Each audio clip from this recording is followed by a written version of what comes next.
കേസുമായി ബന്ധപ്പെട്ട ഒരു വിവരവും കേരളത്തിലെ പോലീസിനോ ആഭ്യന്തര വകുപ്പിനോ അറിയില്ല.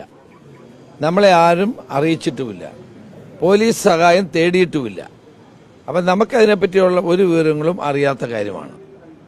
അപ്പോൾ അത് ED-യുമായി ബന്ധപ്പെട്ട ഉദ്യോഗസ്ഥന്മാരോട് നിങ്ങൾ ചോദിക്കണം. കേരളത്തിലെ പോലീസിനോ ആഭ്യന്തര വകുപ്പിനോ ഇത് സംബന്ധിച്ച് ഒരു വിവരങ്ങളും കൈമാറിയിട്ട് ഞങ്ങൾക്ക് അറിയത്തുമില്ല എന്താ സംഭവം എന്നുള്ളത്. അല്ല, ഇന്നലെ CM ഡൽഹിക്ക് പോകുന്നു, CM പ്രധാനമന്ത്രിയെ കാണുന്നു, പിന്നാലെ റെയ്ഡ് എന്നുള്ളതാണ്. അതായത് കൃത്യമായിട്ട് അത്തരത്തിലൊരു ആസൂത്രണം ഉണ്ട് എന്നുള്ളതാണ് ആരോപണം. CM-ന് പിന്നെ മുഖ്യമന്ത്രിയായി ചാർജ് എടുത്ത ശേഷം ഡൽഹിയിൽ പോയി പ്രധാനമന്ത്രിയെ കാണുന്നത് ഒരു ആവശ്യമായ കാര്യമല്ലേ? കേരളത്തിന്റെ ആവശ്യമല്ലേ? പിണറായി വിജയൻ മുഖ്യമന്ത്രിയായിരുന്നപ്പോൾ എത്രയോ തവണ പോയി കണ്ടു. അതൊക്കെ റൊട്ടീനായിട്ടുള്ള ഗവൺമെന്റ് നടപടികളുടെ ഭാഗമല്ലേ? അത് ഇതുമായിട്ട് എന്തിനാ കൂട്ടിക്കുഴയ്ക്കുന്നത്? അപ്പോൾ അത് എന്താണ്, ആ രാഷ്ട്രീയ ഉദ്ദേശം എന്താണെന്ന് എല്ലാവർക്കും മനസ്സിലാവുമല്ലോ. എനിക്ക് അത് മാത്രമേ അതിനെപ്പറ്റി പറയാനുള്ളൂ. അല്ല, ഞങ്ങൾക്ക് അതിനെപ്പറ്റി ഒരു അറിവുമില്ല, ഞങ്ങളെ അറിയിച്ചിട്ടുമില്ല. കേരള പോലീസിന്റെ സഹായം തേടിയിട്ടില്ല. അവർ കേന്ദ്ര സേനകളുടെ സഹായമാണ് തേടിയിട്ടുള്ളത്. ഞാൻ DGP ആയിട്ട് സംസാരിച്ചു, ഹോം സെക്രട്ടറിയായിട്ട് സംസാരിച്ചു. അവർ പറഞ്ഞ് ഞങ്ങൾക്ക് ഒരു വിവരവും ലഭിച്ചിട്ടില്ല. അപ്പം നമുക്ക് ഇതിനെപ്പറ്റി ഒന്നും അറിയത്തില്ല. എന്താണ്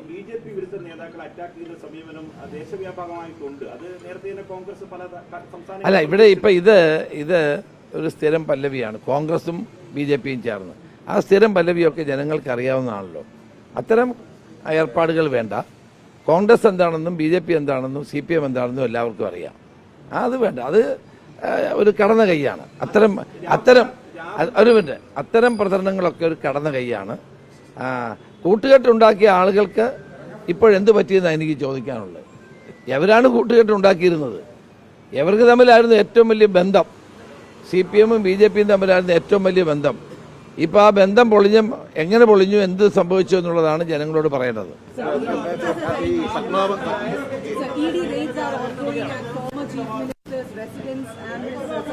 ഞാൻ ഇവര് പറഞ്ഞിട്ട് പറയാം. പത്മനാഭസ്വാമി ക്ഷേത്രത്തിൽ കുറച്ച് സ്വർണം കാണാനില്ല എന്ന് പറഞ്ഞ ഒരു റിപ്പോർട്ട് DGP സർക്കാരിന് നൽകിയതായിട്ട്. റിപ്പോർട്ട് ഇപ്പോഴേ കൊടുത്തതല്ല, 6 മാസങ്ങൾക്ക് മുമ്പ് കൊടുത്തതാണ്. ആ റിപ്പോർട്ടിൽ നടപടികളൊക്കെ സ്വീകരിക്കേണ്ട അവിടെ ഒരു കമ്മിറ്റിയുണ്ട്. അപ്പം രാവിലെ ദേവസ്വം വകുപ്പ് മന്ത്രി ഞാനുമായി സംസാരിച്ചു.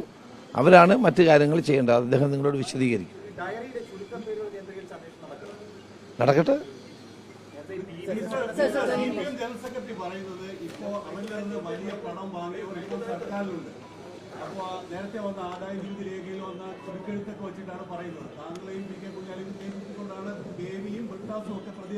അല്ല, ഞാൻ എൻ്റെ കാര്യം നേരത്തെ വിശദീകരിച്ചിട്ടുള്ളതാണ്. ഞാൻ KPC പ്രസിഡന്റായിരുന്ന കാലത്തെയാണ്, നേരത്തെ പറഞ്ഞിട്ടുള്ളതാണ്.